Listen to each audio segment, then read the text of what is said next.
Oftentimes, when people talk about hiking in the Shenandoah Valley, what they're actually talking about is hiking in the Shenandoah Valley National Forest, which is great. The National Forest obviously has some wonderful hiking trails in it, but what people don't know is that the valley itself is huge. Everything between the Shenandoah Valley National Forest in the east to the George Washington National Forest in the west is the Shenandoah Valley. And there's a lot north and south of that too. Pretty much anything you can imagine, they've got it out here. So let's explore the Shenandoah Valley. Hopefully this video can give you a little bit of insight about the area, the things you can do there, as well as the overall outdoor culture of the Shenandoah Valley.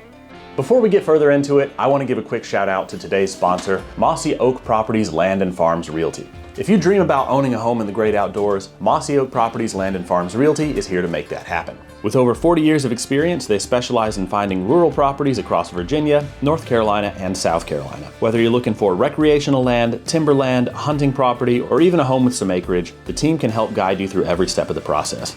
So if you're interested in taking the next step towards owning your dream property, make sure to click the link below and check out Mossy Oak Properties Land and Farms Realty, where you can find your favorite place.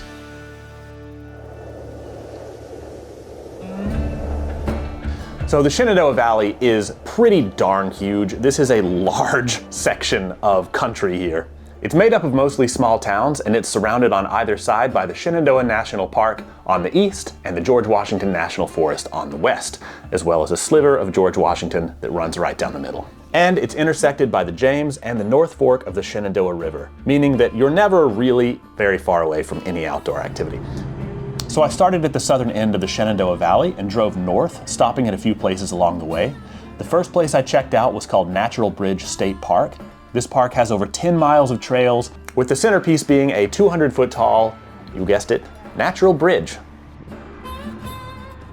You can see that the Shenandoah Valley is made up mainly of interconnected small towns with historic downtown areas, good places to eat, breweries, and tons of hiking. You've got mostly small historic towns in the south, but as you make your way up north, things open up to a significant amount of farmland. I drove until I got to Harrisonburg, which is right smack dab in the middle of the Shenandoah Valley. That wind feels nice. Harrisonburg is right by the Massanutten Ridge, which features the Massanutten Ridge Trail, which is a whopping 71-mile trail that starts just adjacent to the Massanutten Ski Resort, which features all sorts of cool winter sports, which unfortunately I was a few months early for. So right now we're on the Massanutten Ridge Trail. This is normally a ski slope in the winter, but in the summer they leave it open to hikers. And it is beautiful. The colors are just coming out. The weather is perfect. Love it. I'm a big skier. Did you know that? When I say a big skier, I mean I'm okay at it, and I fall down a lot. And I drastically overestimate the things that I can do. So it looks like a fun place to visit pretty much any season. What do y'all think about the new boots? I think leather's pretty sweet. Synthetics are great, but leather is better. At least it looks better.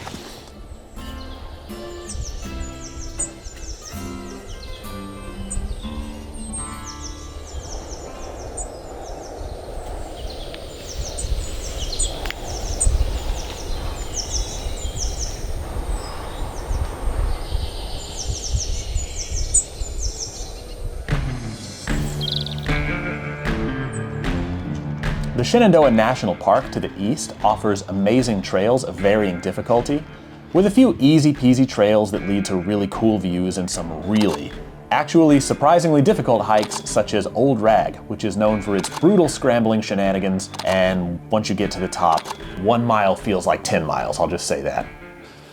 The hiking out here is pretty much as easy or as hard as you want to make it. These trails come in big clusters, and there's always a difficult trail to choose from and an easy trail to choose from.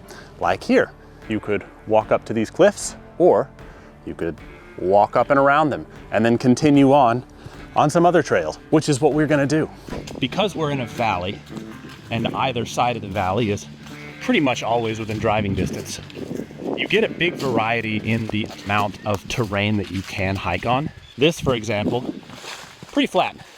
It's pretty generally very easy. We've got some long trails here in the valley, but elevation-wise, they tend to stay pretty flat with some sharp, steep, rocky outcroppings from time to time. But once you get into either national forest or the national park, then you're gonna see a big difference in the type of terrain you're gonna hike on. Old Rag, a trail that we're gonna do later, is famous for being really tough, really rocky.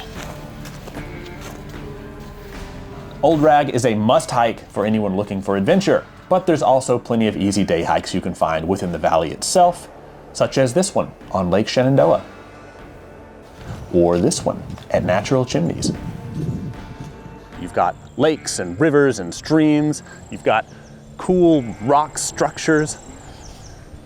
Just about everything.